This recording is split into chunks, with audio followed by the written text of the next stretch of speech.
কাতারের জিসিসি সদস্যপদ যে পদ্ধতিতে স্থগিত হবে। 1981 সালে গঠিত উপসাগরীয় সহযোগিতা council GCC Bahrain, Kuwait, Oman, Qatar, সৌদি আরব এবং সংযুক্ত আরব আমিরাত নিয়ে গঠিত। একদিকে বাহরাইন, সৌদি আরব ও সংযুক্ত আরব আমিরাত এবং অন্যদিকে কাতারের মধ্যকার গভীর বিতর্কের মধ্য দিয়ে গত মাসে কাতারের উপর নিষেধাজ্ঞা জারি করা হয়। বাহরাইনের পররাষ্ট্রমন্ত্রী শেখ খালিদ বিন আহমেদ আল খলিফা ও সংযুক্ত আরব আমিরাতের রাষ্ট্রদূত আনোয়ার গার্গেস কাতারকে জোটের বাইরে দেখতে পাওয়া যাবে বলে ইঙ্গিত করেছেন।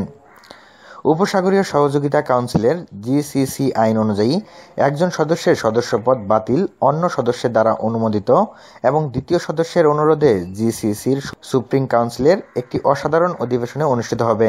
নিয়ম অনুযায়ী সভা আহ্বান করার 5 দিনের মধ্যে বৈঠক অনুষ্ঠিত হতে হবে এবং 6 সদস্যের মধ্যে অন্তত 4 জনকে উপস্থিত হলে তবেই বৈঠকের সিদ্ধান্ত বৈধ বলে বিবেচিত হবে। সৌদির দৈনিক মক্কা বুধবার তাদের রিপোর্টে বলে, কুয়েত ও ওমান এই দুটি দেশ বিতর্কে সরাসরি জড়িত নয়, তাই কাতারের উচিত কুয়েত বা ওমানের যে কোনো একজনের সভাপতিত্বে বৈঠকে বসা। এখানে নিয়ম অনুযায়ী প্রতিটি সদস্য রাষ্ট্রের একটি ভোট আছে এবং ভোটিং থেকে দূরে থাকার অধিকারও আছে।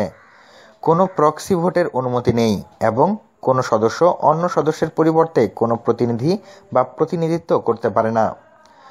ভোট গ্রহণের পদ্ধতিতে প্রথম যে দেশের ভোট নেওয়া হয় তা আরবি বর্ণমালার ধারাবাহিক অনুযায়ী, অর্থাৎ এতে প্রথমে সংযুক্ত আরব আমিরাত, তারপরে বাহরাইন, সৌদি আরব, ওমান, কাতার এবং কুয়েত ভোটে অংশ নেবে।